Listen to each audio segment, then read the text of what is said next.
Buenas tardes, acta de inicio de la asignatura Trabajo Final. En el día de la fecha, 29 de marzo de 2021 y siendo las 14 horas, se reúne la mesa evaluadora conformada por los profesores doctora Alicia Irursum, doctor Sebastián Tornana y licenciada Lucila Martino, en encuentro virtual organizado por la Facultad de Ciencias Exactas con el objeto de evaluar el examen final de la asignatura Trabajo Final correspondiente a la carrera Licenciatura en Tecnología Ambiental. El examen propuesto por la mesa examinadora es oral y se encuentra inscripta la alumna María Elena Costa, DNI 38.129.838. Los docentes de la mesa examinadora se comprometen a enviar el acta generada por el sistema guaraní a la oficina de alumnos con copia a Secretaría Académica dentro de los próximos 5 días hábiles. Habiendo leído el acta que firmo en representación de Secretaría Académica de la Facultad, damos comienzo al examen. Bueno, podés comenzar, Ailén. Buenísimo. ¿Ahí se ve la presentación? ¿Sí? Perfecto. Bueno, voy a estar presentando mi tesis de grado de la licenciatura en Tecnología Ambiental, que se titula Estudio del flujo y cálculo del coeficiente de difusión de metano en suelos con usos típicos de la región centro-sur de la provincia de Buenos Aires, utilizando diferentes metodologías. Bueno, como directora me acompañó la doctora María de Bernardi y como codirectora la doctora María Paula Juliarena, y realicé el trabajo en conjunto con el grupo de Físico-Química Ambiental del Instituto IFAS de nuestra facultad. Bueno, vamos a hacer una breve introducción sobre algunas generalidades del metano y los suelos. En particular, el metano es el segundo gas de efecto invernadero, tanto en nuestro país como a nivel mundial, y bueno, viene después del dióxido de carbono. Y se ha encontrado que después de la era preindustrial, la concentración de este gas en nuestra atmósfera ha aumentado enormemente debido a las actividades humanas y ha alcanzado actualmente una concentración de 1,8 ppm. Bueno, respecto a las fuentes de este gas, entre el 70 y el 80% de las fuentes de este gas tienen origen biogénico, es decir, que son producidas por microorganismos, en particular bacterias, que en ambientes anóxicos, generan metano a partir del consumo de materia orgánica. Algunas fuentes de este tipo son, por ejemplo, los humedales, los rumiantes, los arrozales, los océanos, los hidratos, rellenos sanitarios, entre otros. Y respecto a las fuentes no biogénicas, están relacionadas con la quema, el transporte y la explotación de algunos hidrocarburos, como por ejemplo el gas natural, el petróleo, el carbón. Y por otro lado también se puede dar que, estos gases, en particular el gas natural, escape de las cuencas sedimentarias donde se encuentra, de forma natural y que no haya una intervención humana. Bueno, en particular este gas tiene solamente 3 sumideros. Los primeros 2 se encuentran en la atmósfera, uno en la troposfera y otro en la estratosfera, que a partir de reacciones químicas degradan al metano. Y un tercer sumidero, y el más importante, porque es el único en el cual tienen influencia las actividades humanas, son los suelos. Los suelos como sumideros actúan a partir de la acción de bacterias. En los suelos se encuentran tanto bacterias metanogénicas como bacterias metanotróficas. Las bacterias metanogénicas son las que mencioné anteriormente, que generan metano, y además se encuentran las bacterias metanotróficas que consumen metano a partir, de estar en un ambiente con oxígeno, consumen metano, generan energía y liberan dióxido de carbono. Estas bacterias siempre conviven en los suelos. Las metanotróficas se encuentran solamente en suelos aireados y en las primeras capas del suelo, y dependiendo de cómo sean las características de los suelos es que, va a beneficiar más a la actividad de un tipo u otro de bacteria, y así el suelo va a ser un sumidero o también puede ser una fuente de metano. Respecto al consumo de metano por los suelos, hay 2 procesos principales.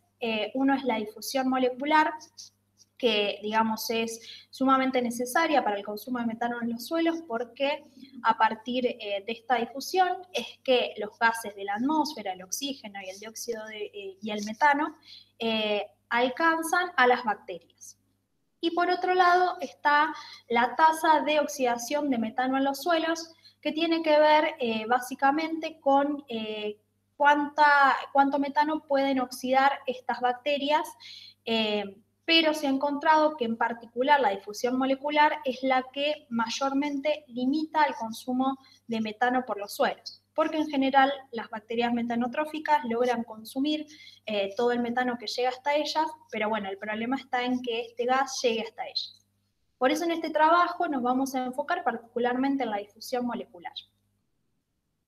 Bueno, la difusión molecular se puede modelar con la primera ley de Fick, donde el flujo, en este caso el flujo del gas metano, es proporcional al coeficiente de difusión. El coeficiente de difusión de metano en los suelos tiene algunos parámetros físicos del suelo que lo afectan directamente. Algunos pueden ser la cantidad de agua que se encuentra en el suelo, el porcentaje de poros llenos de agua o el porcentaje de poros llenos de aire, la densidad del suelo, entre otros. También se ha encontrado que diferentes usos del suelo modifican los flujos en los suelos y también los coeficientes de difusión. En particular, se han encontrado, los flujos que se encuentran en la tabla pertenecen a climas templados, y se ha encontrado que las intensidades de los flujos de metano en las forestaciones suelen ser superiores a las de los pastizales, y estas a su vez superiores a las de los cultivos. Bueno, en nuestro país el 65% de los suelos corresponden a estos tres tipos de usos de suelo, pero se ha encontrado que en los últimos años se ha dado una gran expansión de la frontera agrícola, entonces se hace necesario observar qué pasa cuando cambian los usos de suelo, qué pasa con los flujos de metano, qué pasa con los coeficientes de difusión. Y en particular también se ha encontrado que hay una gran escasez de mediciones en el hemisferio sur, tanto de flujos de metanos en suelos en general, como también en estudios de flujos de metano en diferentes tipos de suelo. Por eso este trabajo tiene como objetivo general aportar datos fehacientes de estudios in situ sobre el coeficiente de difusión y el flujo de metano en suelos con diferentes coberturas, en particular cultivo, forestación y pastizal, que son los sitios estudiados en el trabajo. Y bueno, como objetivos específicos se busca conocer y comparar los coeficientes de difusión in situ y los flujos de difusión in situ y los coeficientes de difusión entre diferentes suelos, y también se comparan a estos parámetros con los obtenidos en otros trabajos. También se busca determinar las ventajas y desventajas en la aplicación y obtención de datos en tres diferentes metodologías que se van a aplicar para poder estimar el coeficiente de difusión. Y bueno, también se busca estimar al flujo de metano a partir de los coeficientes de difusión obtenidos en los suelos con diferentes coberturas y así poder compararlos. Bueno, en la metodología vamos a hablar sobre los sitios de estudio y las metodologías de medición. En particular, para poder estudiar estos tres sitios, o sea, un pastizal, un cultivo y una forestación, se buscó un lugar donde estos tres tipos o usos de suelo se encontraran juntos, y por eso se estudió estos tres sitios en la Estación Experimental Agropecuaria INTA, en la ciudad de Balcarce, donde los tres sitios se encuentran juntos. El suelo de los tres sitios es argidol petrocálcico y el tipo de clima es templado. Bueno, el pastizal estudiado es un pastizal naturalizado. Este sitio se utilizó como sitio de referencia porque es el uso típico de los suelos de la región pampeana que vamos a estar estudiando. Y bueno, está compuesto en particular por especies gramíneas típicas, mayormente pasto-ovillo. Y en la gráfica, en la figura de la izquierda, se puede ver en color amarillo. Después tenemos al cultivo, que es un área de uso agrícola con manejo de siembra directa secuencial de avena y soja y con un descanso intermedio de barbecho, y es el sitio que se encuentra en rojo. Y por último tenemos la forestación, que es el sitio dentro del círculo celeste, que es una plantación de Eucalyptus glulus implantada en 1995, que tiene una cobertura arbórea de un 41%, y el sotobosque está compuesto por pasto billo, que cubre en aproximadamente un 90% la superficie. Bueno, voy a hacer una explicación general de las metodologías que utilicé para poder medir los parámetros del suelo. Los medí a partir de una metodología sencilla, donde se toman muestras con cilindros de acero inoxidable. Los flujos de metano se midieron a partir de la técnica de cámara estática. Los coeficientes de difusión de metano en suelo se estimaron a partir de tres metodologías diferentes. Una es el método de la ley de Fick, la segunda es el método con gas trazador inerte y la tercera un método a partir de parámetros de suelo. A partir de los tres coeficientes de difusión obtenidos para cada uno de estos métodos, se calcularon los flujos teóricos de metano utilizando la ley de Fick. Bueno, y finalmente se realizaron diferentes análisis estadísticos, en particular se realizaron análisis estadísticos básicos que permitió analizar las variaciones espaciotemporales, espaciales y temporales de los diferentes parámetros medidos. Y luego también se realizaron análisis de comparación donde se vieron las diferencias estadísticamente significativas entre los diferentes parámetros y sitios. Bueno, los parámetros del suelo, como dije anteriormente, se midieron a partir de la toma de muestras de suelo con cilindros de acero inoxidable, como se ve en la imagen de la izquierda. Estos pequeños cilindros se colocaban en el suelo y se llenaban totalmente de suelo al enterrarlos directamente en el suelo. Una vez que el cilindro quedaba completamente cubierto, se retiraba además la muestra de suelo de su interior y se llevaba al laboratorio donde se pesaba. Luego se secaba en un horno a 105 grados por 24 horas y luego se volvía a pesar. Con estos resultados se calculaba la humedad y la densidad aparente y a partir de estos parámetros se calculaba la porosidad total, porosidad efectiva y el porcentaje de poros llenos de agua. Bueno, además también se midieron las temperaturas del suelo y la temperatura del aire del interior de las cámaras con pastillas de temperatura. Bueno, por otro lado tenemos la metodología utilizada para la medición del flujo de metano in situ. Se utilizó, como dije anteriormente, la técnica de cámara estática. En este caso se utilizaron dos tipos de cámara. La de la izquierda es una cámara donde el cilindro principal es de acero inoxidable y la otra, el cilindro principal es de PVC. En la de acero inoxidable la tapa estaba compuesta por dos partes y en la de PVC la tapa era una pieza única. Ambos tipos de tapa contenían en la parte interior un ventilador que permite la homogeneización del aire del interior de la cámara y por la parte de afuera de la tapa ambas cámaras tienen, digamos, una válvula que permite la extracción de muestras de aire del interior de la cámara. Bueno, una vez que se tienen estas cámaras, estas se entierran aproximadamente unos 5 centímetros en el interior del suelo, luego se cierran herméticamente con las tapas y se extraen muestras de aire a tiempos regulares con jeringas de polipropileno. Esas muestras de aire se miden a partir de cromatografía gaseosa y con los resultados se construyen la gráfica que vemos a continuación. Esto se hace porque, bueno, el flujo de metano in situ es igual a la variación de la concentración de metano con el tiempo, que ese valor se saca a partir de una regresión lineal de la gráfica, y h es la altura de la cámara, que es la altura desde la superficie del suelo hasta la tapa de la cámara.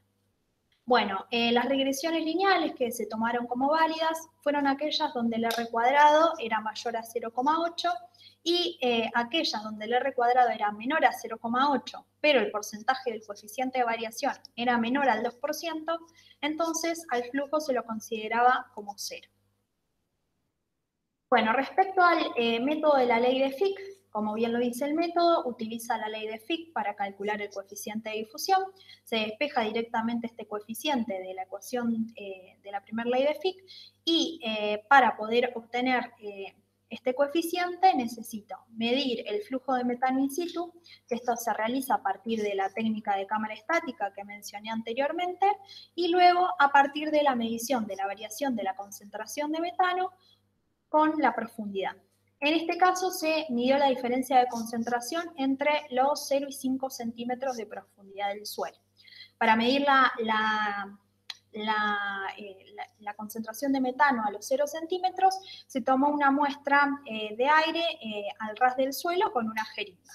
Y para medirla a los 5 centímetros de profundidad, se introdujo la varilla que se ve en la imagen, que es una varilla de acero inoxidable, que en la parte inferior posee microperforaciones radiales que permiten extraer muestras del interior de aire del interior del suelo a una profundidad determinada. Entonces se entierra a los 5 centímetros y con el extremo superior de la varilla, que tiene una válvula, se puede extraer muestras de aire a partir de la jeringa. Esas muestras de aire tomadas por las jeringas también se analizan con cromatografía gaseosa. Bueno, este método es el único de los 3 estudiados que tiene en cuenta tanto los factores físicos del suelo como también los biológicos. Bueno, el segundo método es el método con gas inerte, gas trazador inerte o GEI. Este método utiliza la técnica de cámara estática al igual que el anterior, pero a diferencia del método anterior, una vez que la cámara queda totalmente cerrada, se inyecta un gas trazador inerte, en este caso se usó hexafluoruro de azufre, en el interior de la cámara. Y luego, inmediatamente después, se monitorea la variación de la concentración de este gas en el interior de la cámara. Para el cálculo del coeficiente de difusión se utiliza un modelo que me dice que el coeficiente de difusión del hexafluoruro de azufre es igual a un parámetro A. Este parámetro A se obtiene a partir de la ecuación que está a continuación, que, digamos, relaciona la variación de la concentración del hexafluoruro de azufre con el tiempo. Y se obtiene a partir de la extracción de muestras a tiempos regulares en la cámara, analizadas por cromatografía gaseosa, donde se construyen estas gráficas. Luego, a esta gráfica se la fitea con este decaimiento exponencial y a partir de ahí se calcula el parámetro A. Bueno, además tenemos H, que H de nuevo es la altura de la cámara, y A minúscula es la porosidad efectiva. Una vez que logramos obtener el coeficiente de difusión del hexafluoruro de azufre, se puede calcular el coeficiente de difusión de metano a partir de una relación de las masas atómicas de estos gases y también del aire. Y bueno, algo que me olvidé de decir, estas regresiones se toman como válidas si el R cuadrado de las curvas es mayor a 0,75. Este método, a diferencia del anterior, solamente tiene en cuenta los factores físicos del suelo. Bueno, y por último tenemos el método a partir de parámetros del suelo, o PS. En este caso se utilizó un modelo empírico dado por Price y colaboradores en el año 2003. Este método me dice que el coeficiente de difusión de metano es igual a D sub AC, que es el coeficiente de difusión de metano en aire corregido por temperatura. Y bueno, tiene en cuenta a la porosidad total, al porcentaje de poros cubiertos por aguas y a A' y B', que son parámetros que, digamos, recomienda utilizar la bibliografía. Bueno, tiene en cuenta este método únicamente los factores físicos del suelo.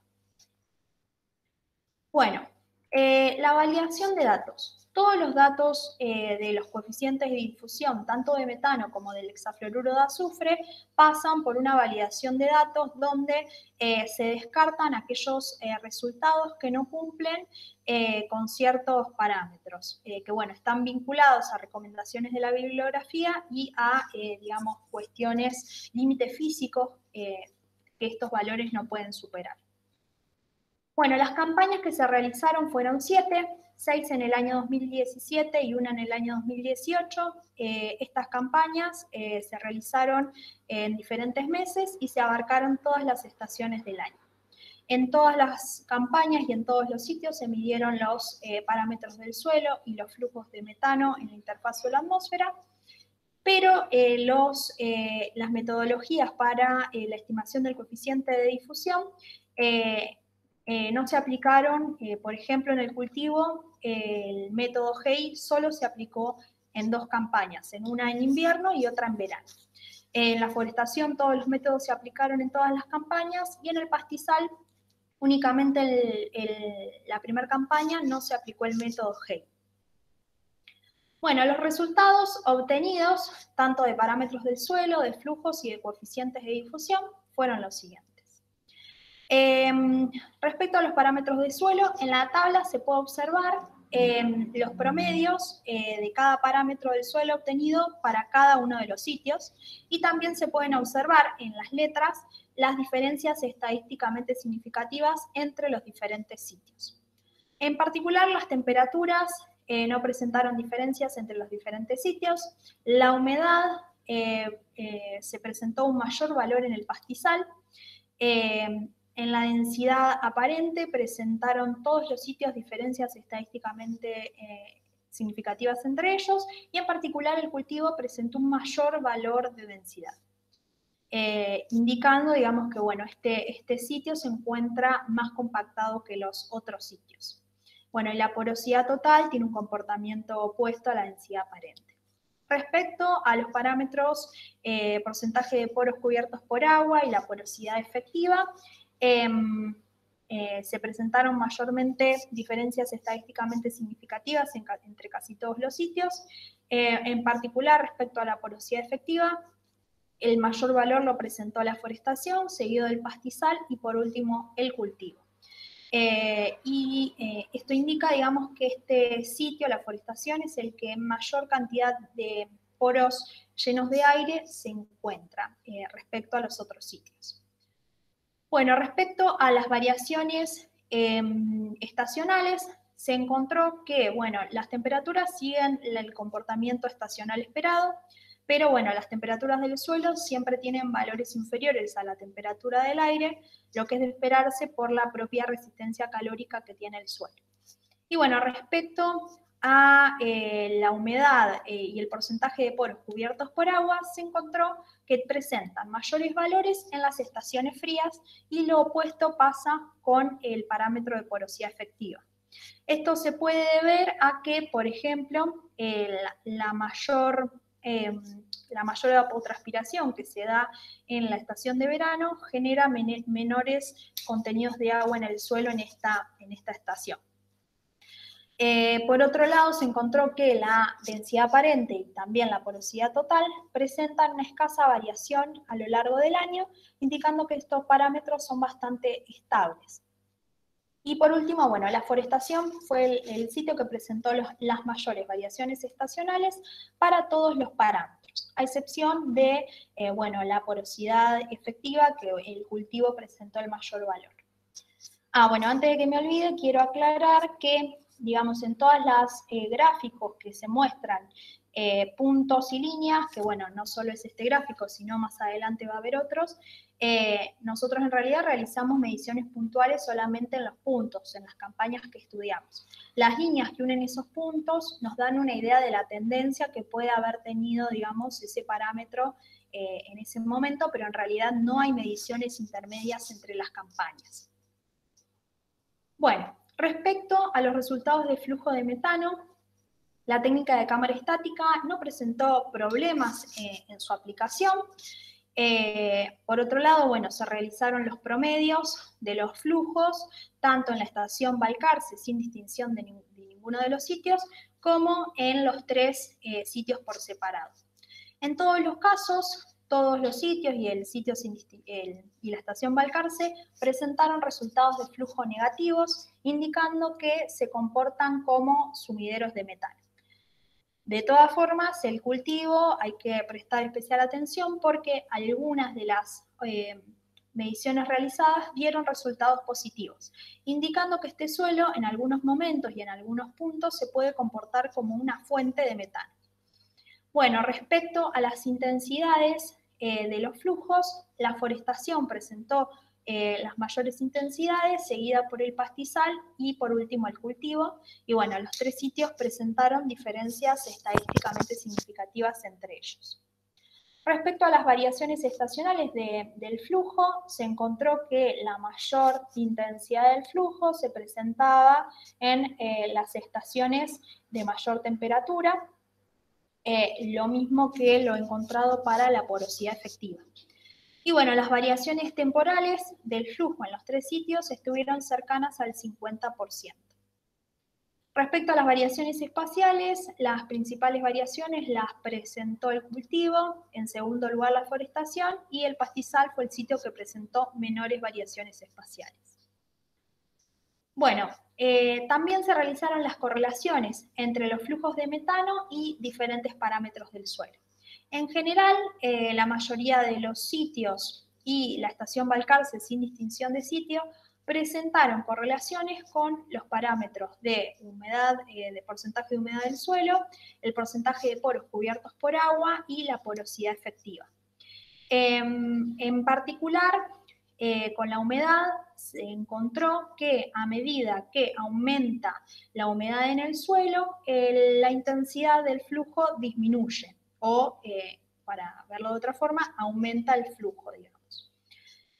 Lo mismo pasó para el porcentaje de poros cubiertos por agua y lo opuesto pasó para la porosidad efectiva. Es decir, que para mayores porosidades efectivas, el flujo, la intensidad del flujo encontrada fue mayor. Bueno, respecto a los coeficientes de difusión de metano, la aplicación de las 3 técnicas de medición fue satisfactoria, se pudieron realizar. La técnica PS fue la más sencilla de aplicar, la que ocupó menores tiempos para poder realizarla, fue más sencilla porque también fue más sencillo la instrumentación utilizada, la metodología. La aplicación de los métodos LF y GI fue similar porque ambos utilizan la técnica de cámara estática. Sin embargo, el método GI requirió la preparación de los patrones del hexafluoruro de azufre y además requirió mayores tiempos de medición, en particular en el cromatógrafo, que requirió el triple de tiempo de medición que en el método LF. Disculpen. Bueno, respecto al porcentaje de datos válidos, el método PS presentó los mayores porcentajes de datos válidos, los cuales fueron cercanos al 100%, y los otros 2 métodos en los otros sitios presentaron porcentajes cercanos al 50%. Algo que me olvidé decir, en este caso sucedió que algunas campañas quedaron sin ningún dato válido, lo que implicó, por ejemplo, que algunas campañas nos quedaran sin datos y esto complicó los análisis estacionales. Bueno, respecto a los coeficientes de difusión, no se encontraron diferencias estadísticamente significativas entre los coeficientes de difusión calculados a partir de las 3 metodologías para la estación Balcarce sin distinción de sitio. Cuando se analizaron los 3 sitios por separado, no se encontraron, no se encontraron diferencias estadísticamente significativas entre los diferentes métodos para el pastizal y para el cultivo. En cambio, para la forestación, el método GI presentó diferencias estadísticamente significativas con los otros 2 sitios. Sin embargo, más del 80% de los datos del método obtenidos con el método GI estaban dentro de los valores del método PS. Pero bueno, presentó diferencias estadísticas, lo que complica la aplicación de este método en este sitio. Respecto a los promedios de los coeficientes de difusión sin tener en cuenta los diferentes métodos, se encontró que para la estación Balcarce, sin distinción de uso de suelo, el valor del coeficiente de difusión fue de 0,018 más menos 0,11 centímetros cuadrados por segundo, un valor similar al encontrado en la bibliografía. Respecto a los coeficientes de difusión obtenidos por los diferentes sitios, El mayor valor lo presentó la forestación, seguido del pastizal y por último el cultivo, y los 3 sitios presentaron diferencias estadísticamente significativas entre ellos. El orden entre los sitios coincide con el orden de la intensidad del flujo medido in situ y también con el orden encontrado para la porosidad efectiva. Y bueno, es el inverso al encontrado para el porcentaje de poros cubiertos por agua. Esto nos podría indicar cierta relación entre estos parámetros. También el orden por sitio de los porcentajes del coeficiente de variación para el coeficiente de difusión de metano en suelo fue el mismo que para el flujo de metano medido in situ. Y bueno, como dije antes, los resultados fueron similares a los encontrados en la bibliografía. Respecto a las correlaciones de los coeficientes de difusión con los diferentes parámetros de suelo, se hicieron análisis sin distinción de sitio ni método, sin distinción de método pero con distinción de sitio, y sin distinción de sitio pero sí con distinción de método. En todos los casos se encontró que los parámetros que más se correlacionan con el coeficiente de difusión son el porcentaje de poros cubiertos por agua y la porosidad efectiva. También como tercer parámetro que está vinculado es el contenido de humedad del suelo. Y respecto al flujo, también en todos los casos se encontró una correlación inversa entre el coeficiente de difusión y el flujo in situ. Esto indica que un aumento del coeficiente de difusión implica un aumento en la intensidad del flujo de metano en los suelos. Y esta correlación nos indicaría que a partir de los coeficientes de difusión podríamos calcular los flujos. Bueno, también se hizo un análisis estacional del coeficiente de difusión. Para los 3 sitios se obtuvo que los mayores coeficientes de difusión se encuentran en las estaciones de mayor temperatura, al igual que se encontró para la intensidad del flujo in situ. Respecto al análisis espacial, se encontraron que las mayores variaciones espaciales las presentó el cultivo, seguido de la forestación y por último el pastizal. El método LF fue el que menos variaciones espaciales presentó, mientras que los otros 2 métodos presentaron variaciones similares. Y estos resultados son similares a otros trabajos. En particular, las variaciones espaciales, además de las variaciones estacionales, son las que nos generan los grandes desvíos en los resultados tanto del flujo como del coeficiente de variación, como del coeficiente de difusión de metano.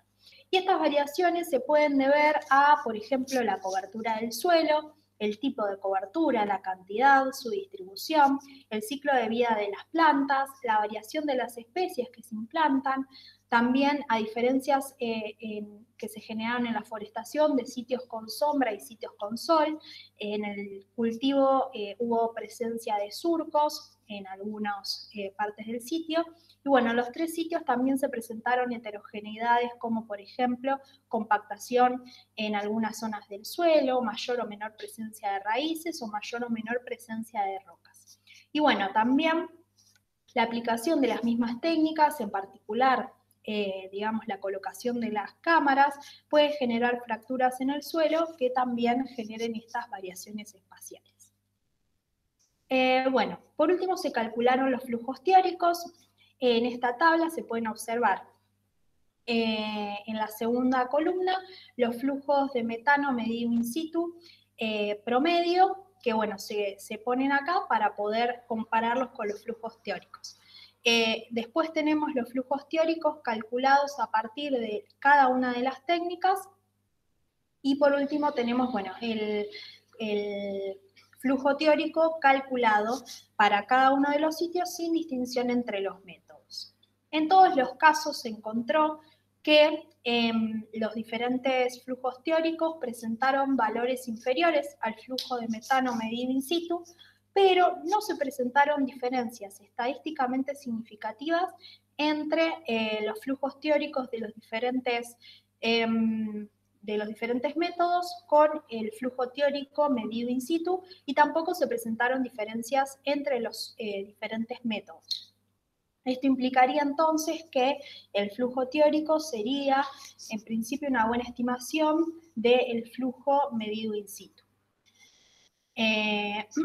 Bueno, respecto a las variaciones temporales del flujo teórico, se encontró que los flujos teóricos obtenidos por el método LF presentaron un comportamiento más cercano a los flujos medidos in situ en las mayorías de las campañas. El método GI presentó un comportamiento estacional similar al flujo de metano medido in situ, pero subestimó su intensidad en una mayor proporción que los otros dos métodos, perdón. Y el método PS mayormente subestimó la intensidad del flujo, aunque en algunas campañas lo sobreestimó.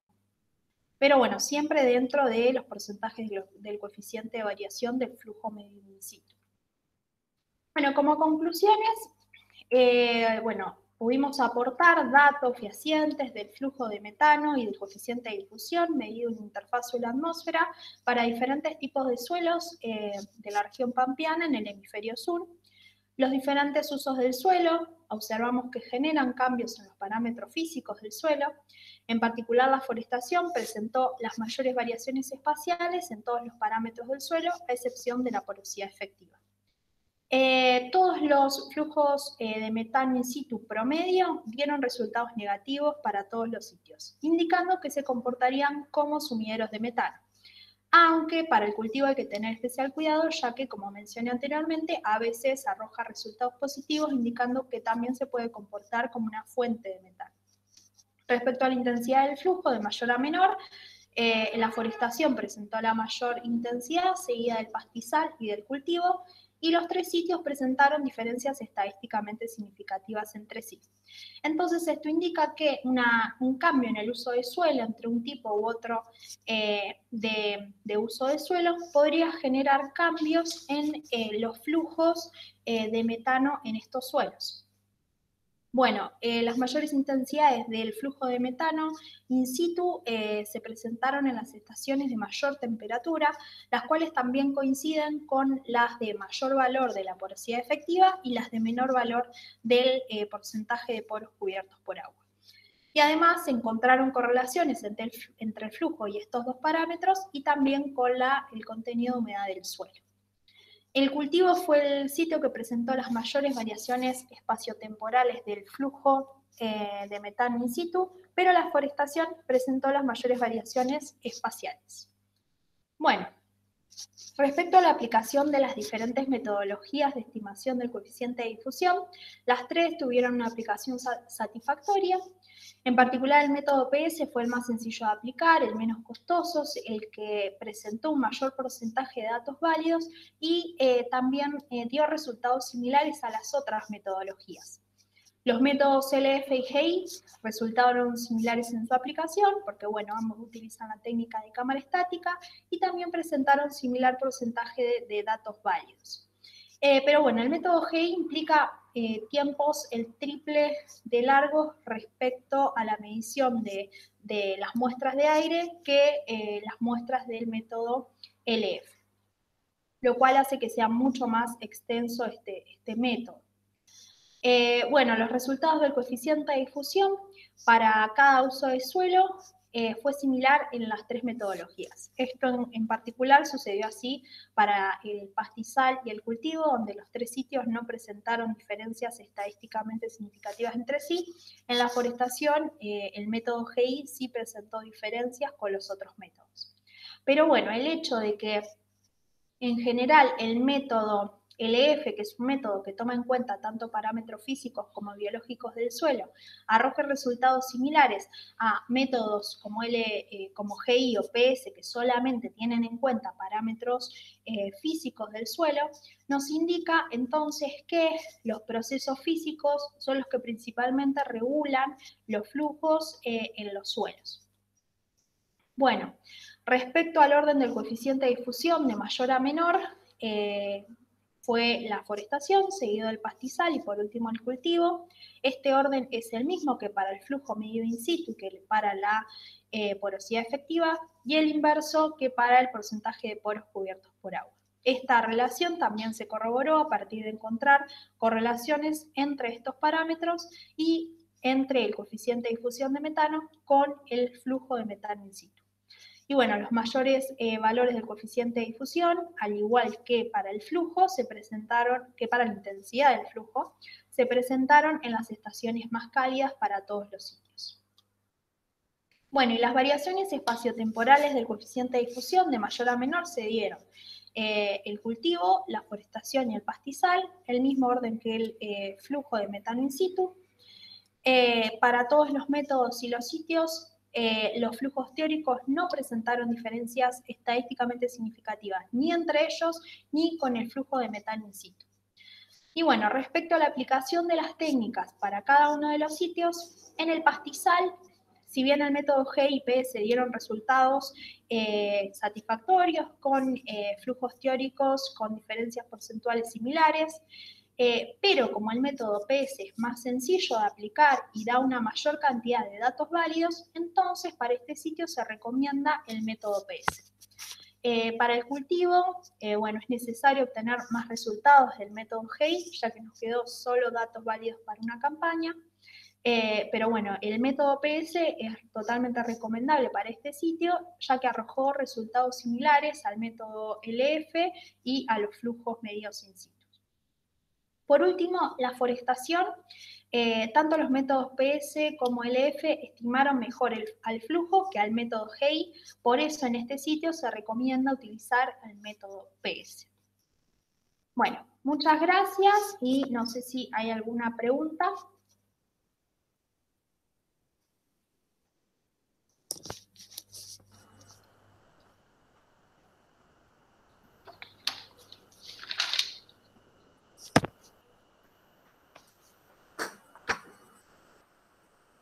No sé si quieren arrancar alguien más. Ay, perdón, acá volví. Voy a fijar. No sé si quieren, ¿arranco o querías hablar? Dale. Dale, bueno. Bueno, primero, Ailén, te veo, felicitarte por el trabajo. Se nota que hiciste un montón de laburo, tanto en campo como también en análisis de datos. Muchas gracias. Te das cuenta en la lectura de la tesis y también por la presentación, que fue muy fluida y también me ayudó a despejar algunas dudas que me habían quedado. Así que bueno, te felicito a vos y a tus directoras en este caso. Muchas gracias. Bueno, te voy a hacer unas preguntas más bien generales. En una parte de la tesis decía que las mediciones las realizaban entre las 10 y las 14 horas, ¿sí? Que era lo recomendado por la bibliografía.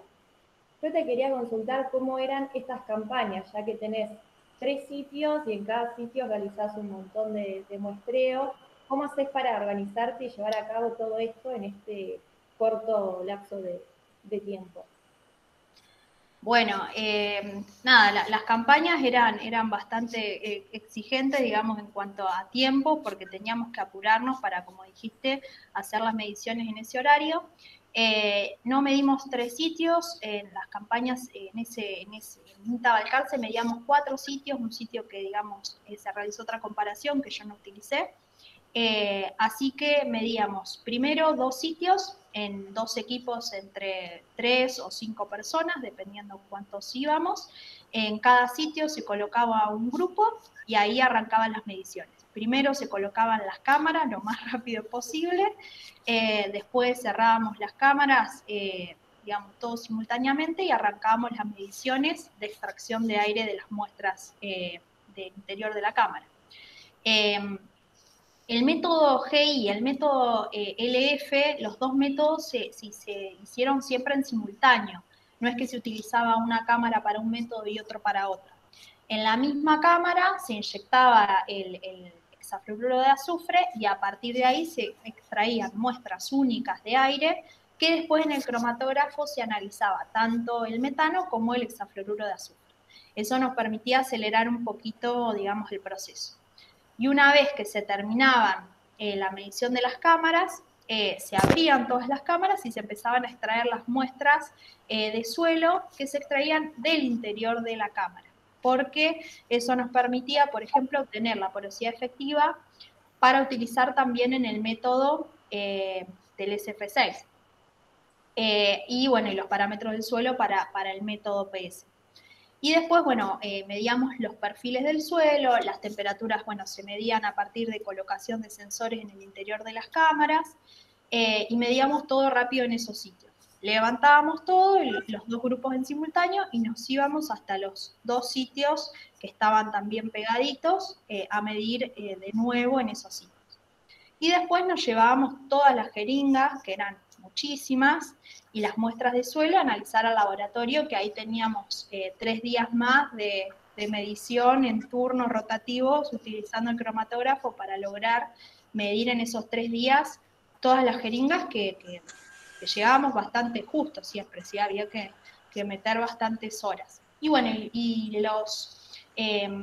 los parámetros del suelo y el análisis de las muestras del suelo lo íbamos haciendo en el laboratorio también mientras el cromatógrafo medía las jeringas de aire, así que no había problema. Pero sí, las campañas eran largas porque además viajábamos, así que nada. Pero estaba bueno porque el trabajo en equipo era muy coordinado. Ah, bueno, y previo a eso estaba toda la organización de la campaña, el limpiado de las jeringas, el orden de no olvidarnos nada. Así que bueno, también ese era el trabajo previo a la campaña.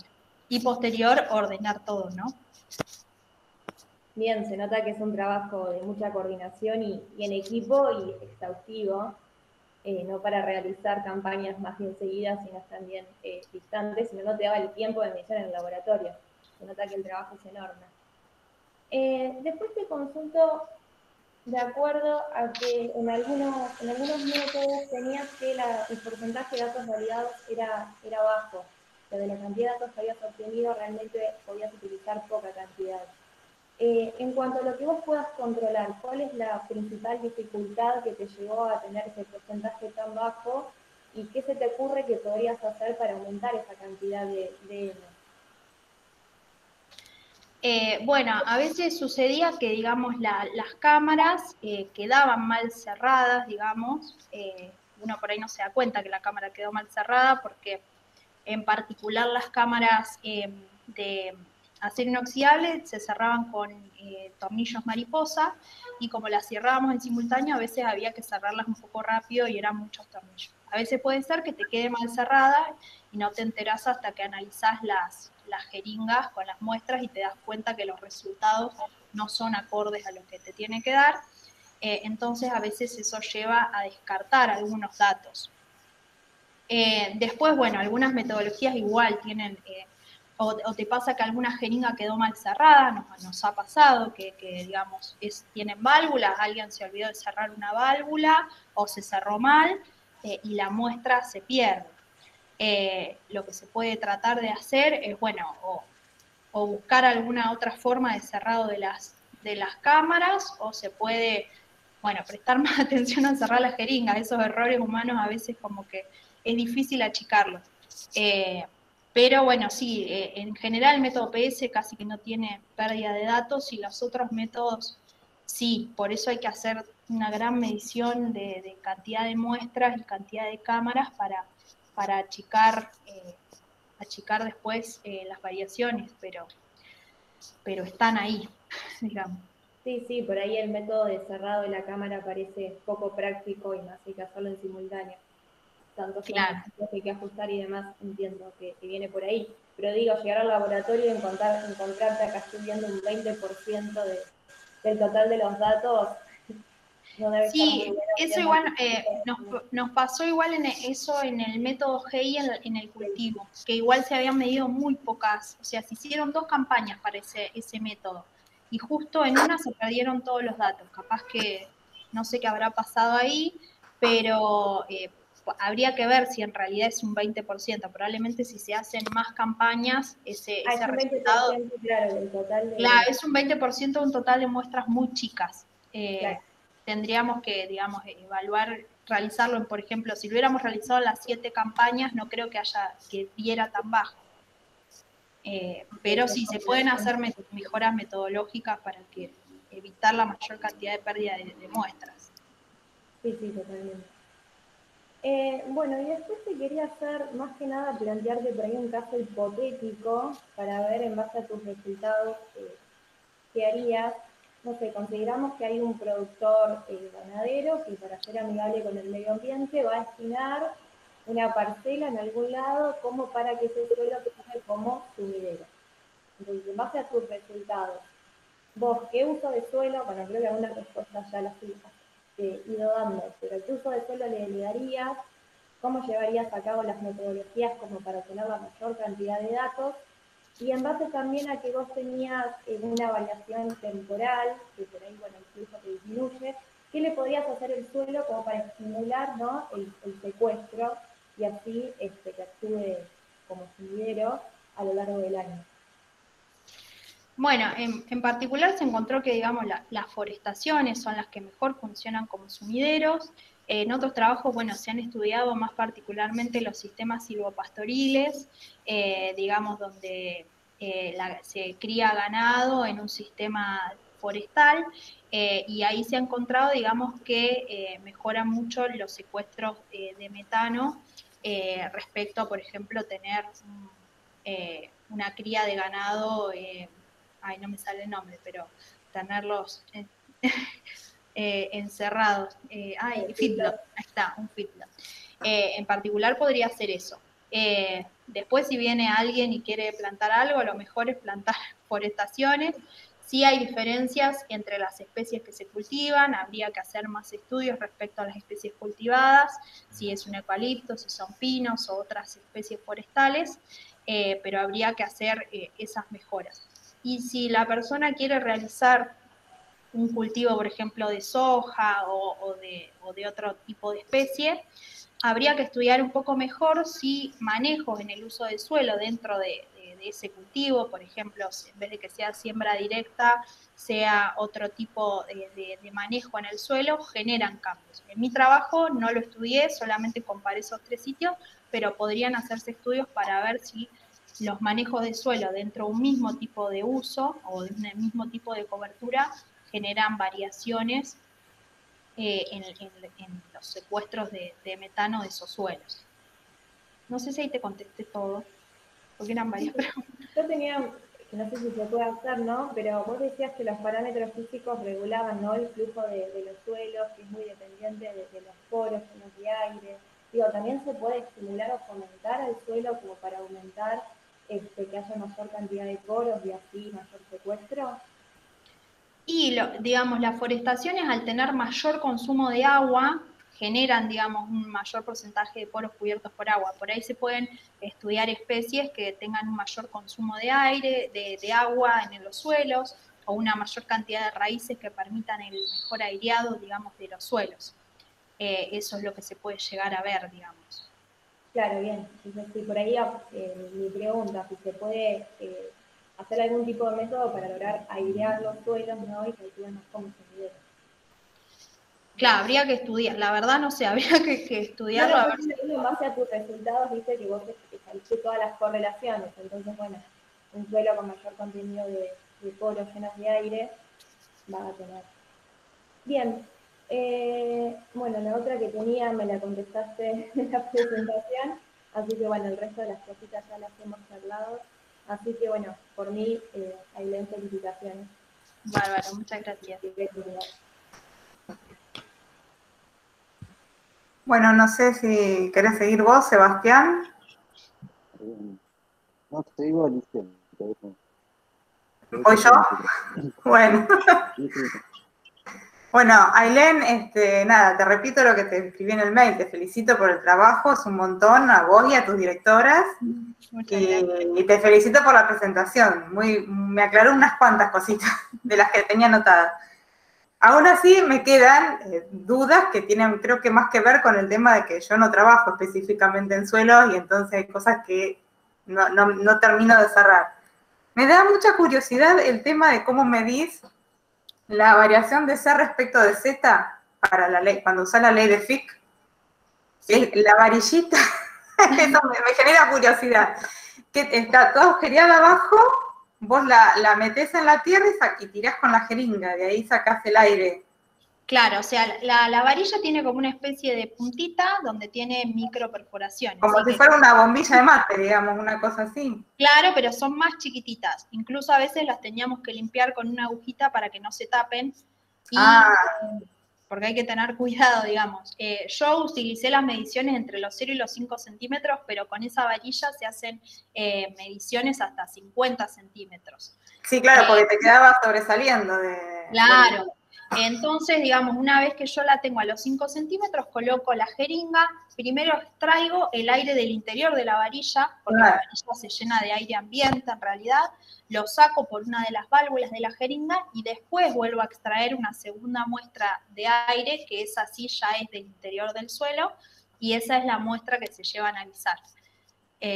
¿Y a qué distancia ponías la varilla respecto de donde ponías las cámaras? Ahí no hicimos, digamos, una relación si estaban cerca o no. Fue aleatorio y no es que estaban cerca de las cámaras.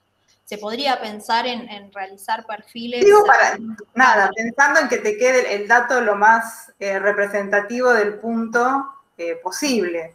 Por ahí si lo sacás, no sé si se puede, porque en el momento en que vos sacás la cámara también removés suelo, entonces no sé hasta qué punto es factible, pero bueno, por ahí... como ese dato me estaba, por eso te preguntaba. Se puede hacer cerca, pero sí, cuando vos sacás la cámara, el suelo, digamos... Se te mueve todo. Lo enterrás como 5 centímetros, así que se rompe un poco. Lo podés hacer cercano, pero no lo hicimos, digamos. Fue aleatorio la distribución de los perfiles en el suelo. Y cuando sacás el aire, ¿no se te vienen partículas del suelo también? O sea, más allá de taparte... No, los agujeritos son muy chiquitos. Son chiquitos, igual, digamos, a veces sí, después con el uso, las jeringas te das cuenta que van teniendo como residuos que en algún momento hay que cambiarlas. Nosotros las reutilizamos, pero hay que cambiarlas. Y a veces te pasa que se te tapa, en general a mayores profundidades, se te tapa y no podés sacar la muestra directamente, tenés que sacar la varilla y llegaste a donde llegaste. Claro, eso debe tener que ver también con la compactación. Cuando más profundo vas, más compactado también va a estar el suelo. Claro, y con la humedad que tenga también el suelo. Sí. Sí, me daba curiosidad el tema de la varilla. Después, otra cuestión que por ahí, no sé si hay otros trabajos que hayan analizado forestaciones, así como esta de eucalipto, específicamente, en la zona pampeana.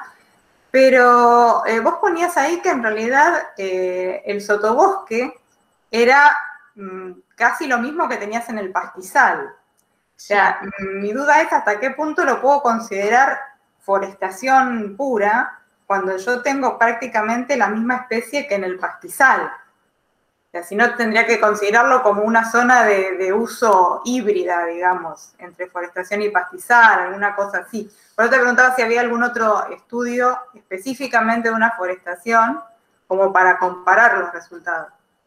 Sí, también mira, justo te voy a mostrar, a ver si se ve. Yo estudié 3 sitios, pero viste que te dije que se estudiaron 4. Ese cuarto era otra forestación, pero, digamos, la densidad de bosques era mayor. ¿Para qué quiero buscarle? Acá. Fíjate, acá, este fue el cuarto sitio que estudió que hay mayor densidad arbórea. Este trabajo lo hizo Estefanía Mancilla y no encontró, digamos, grandes diferencias entre los flujos o los secuestros de metano entre una forestación y otra. Bien. Así que en principio los sistemas funcionan bastante similares. Perfecto. Bien.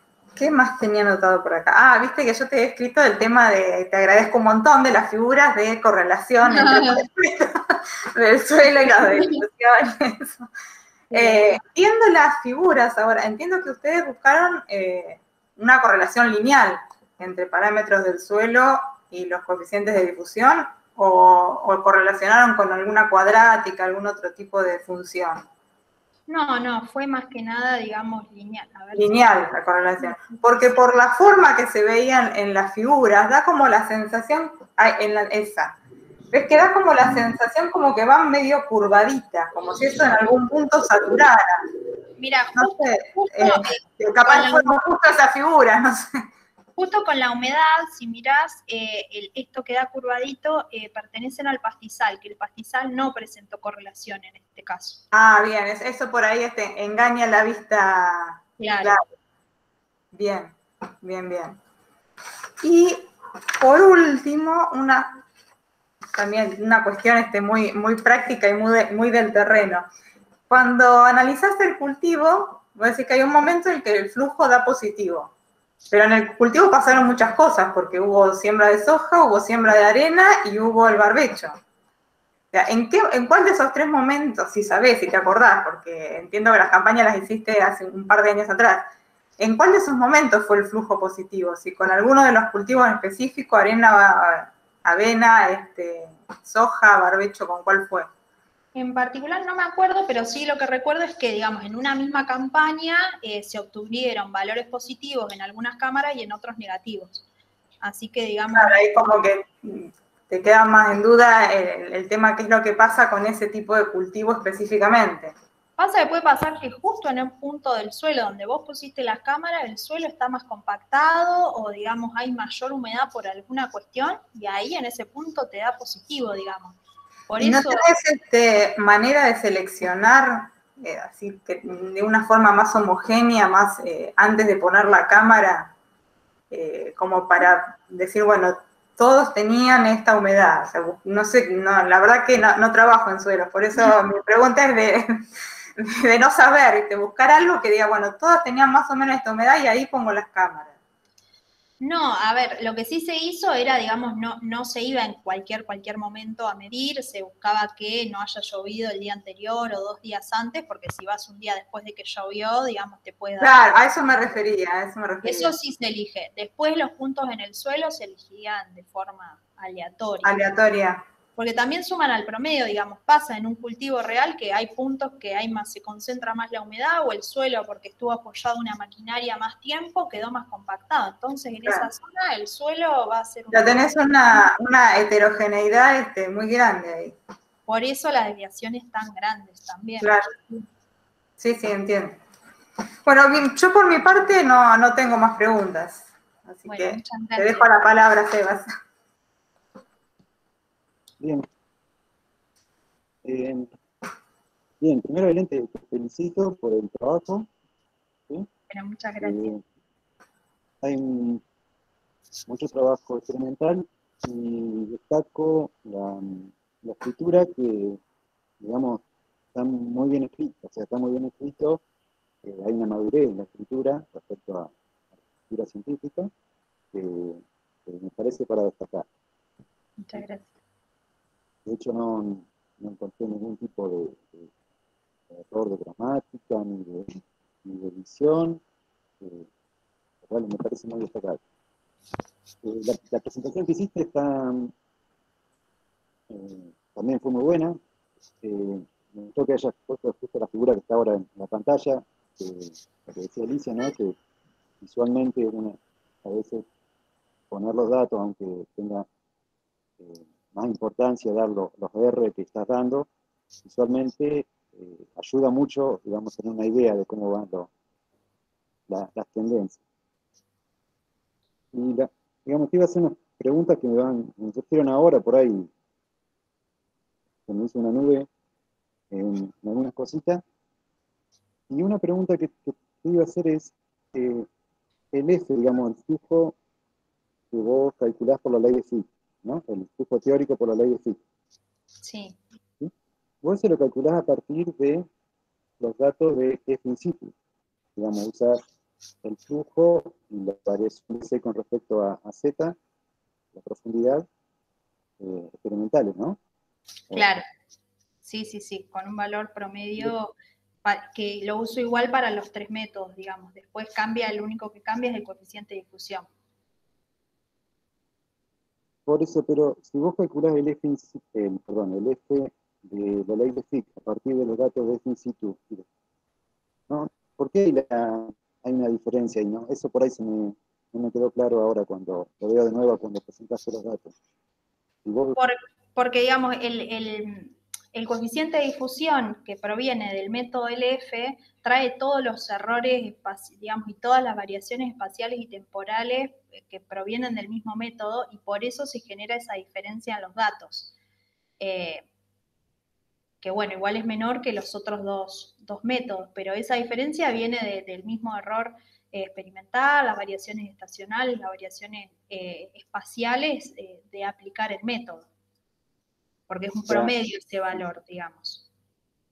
Claro, debería llegar al mismo valor, pero al tener una variación espacial y temporal, tener una diferencia.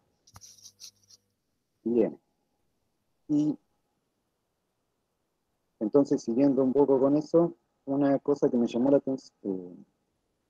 atención es que el método de la ley de Fick, vos dijiste que presentó las menores variaciones espaciales, ¿no? ¿Cómo? El método de la ley de Fick presentó las menores variaciones espaciales, ¿puede ser? Sí. Sí. Y no se puede, digamos, sacar información entre el método de la ley de Fick y el de gas trazador acerca de la característica biológica del suelo, o sea, de la componente biológica. A ver si me explico mejor. Vos dijiste, el método de ley de Fick tiene en cuenta las condiciones biológicas y las condiciones físicas del suelo, ¿no? Claro. El método del trazador, el gas trazador, solo tiene en cuenta las condiciones físicas. Haciendo una relación entre los dos, digamos, ¿no se puede un poquito analizar el tema de la parte de las componentes biológicas, el aporte biológico, digamos, a la discusión? No, a veces sí se puede pensar, digamos, si por ejemplo en una campaña, que nos ha pasado, alguna campaña en particular, el método LF te da, por ejemplo, un flujo muy intenso y vos medís a partir del método PS y el método GI y te da un flujo menos intenso, entonces podés pensar que en esa campaña, por ejemplo, hubo una mayor actividad metanogénica por las bacterias que no es tenida en cuenta en los otros métodos. Sí se puede pensar algo así, no sé si hay una relación matemática directa, pero sí podés pensar que está pasando eso, digamos. O sea, estimar un poco la influencia de la... Claro, que haya, digamos, en una campaña una mayor actividad de un tipo de bacteria o en otra campaña una mayor actividad de otro tipo de bacterias, y las diferencias son muy grandes entre los dos métodos, digamos. Sí puede pasar eso. Bien. Y bueno, y la última pregunta que te hago, un poco retomo lo que mencionó Alicia, de que el tema de la forestación, digamos, tiene un gran porcentaje también de pastizal, ¿no? Lo que decía Alicia. Que por ahí me doy cuenta ahora cuando mostraste la foto de nuevo, no me había percatado ese dato, y ahí se ve de nuevo que hay bastante pastizal. La pregunta en este caso sería, ahí, ¿dónde tomaron las mediciones, digamos? Porque justo en las forestaciones donde hay menos variación espacial, o sea, yo lo pensaría al revés. Si vos decís que tenés mucha forestación, pero también hay pastizal, yo pensaría haber variación. Sin embargo, no. Entonces, ¿qué sitios eligieron, digamos, dentro de la forestación? O sea, cerca de una planta, lejos. A ver, no, el sitio que menos variaciones espaciales presentó fue el pastizal, que también es el que es más homogéneo. El cultivo presentó bastantes variaciones, pero la forestación también son bastante grandes, igual las variaciones espaciales. Las mediciones de las cámaras no se pueden realizar muy pegado a los árboles porque la misma raíz del árbol no te deja directamente poner la cámara, pero digamos se colocaban en lugares intermedios. El tema es que digamos también los eucaliptos tienen cierto desarrollo de las raíces que permiten también la aireación de los suelos y el mismo consumo de agua del árbol, que digamos no es puntual donde está, sino que también se extiende a la zona en la que se encuentra. Así que, digamos, vos ves un funcionamiento general del suelo, que en general, digamos, las cámaras estaban en lugares entre medio de los árboles, no es que estaban pegadas a los árboles, y así todas las forestaciones funcionan como buenos sumideros de metano, lo que indica que, digamos, los árboles tienen una extensión, digamos, de su efecto en todo el espacio. No sé si ahí más o menos te contesto.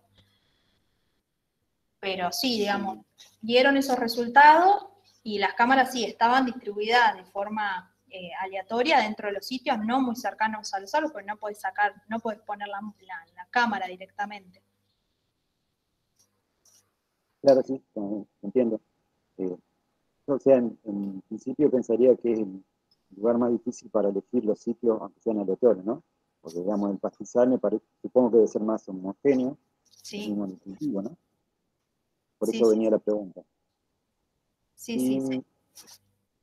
Y bueno, y por ahí una pregunta como para el futuro, que ya te la hice por mail, es si se puede, digamos, estimar la capacidad efectiva de metano que consume por el suelo o que entra el suelo o que sale del suelo.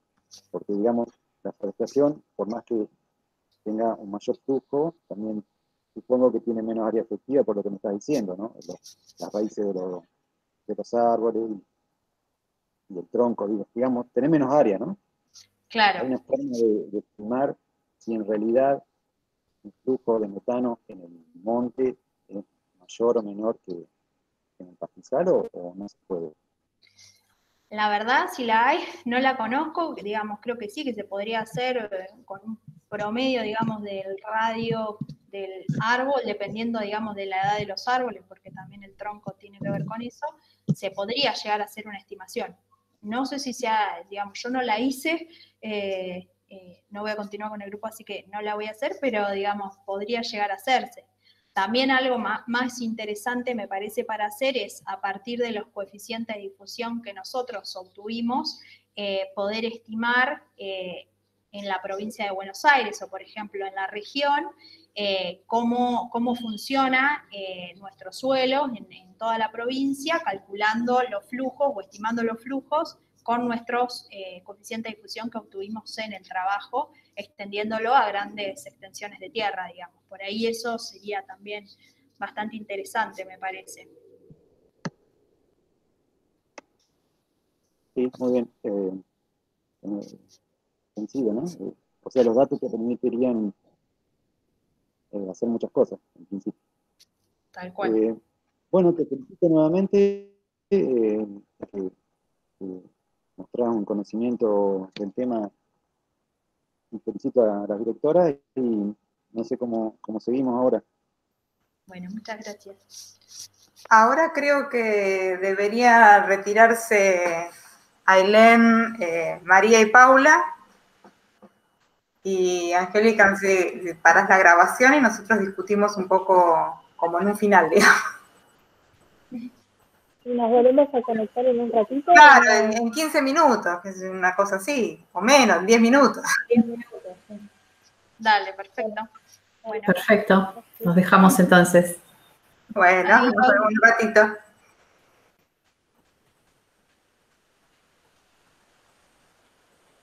Y no sé si querés parar la grabación. Sí.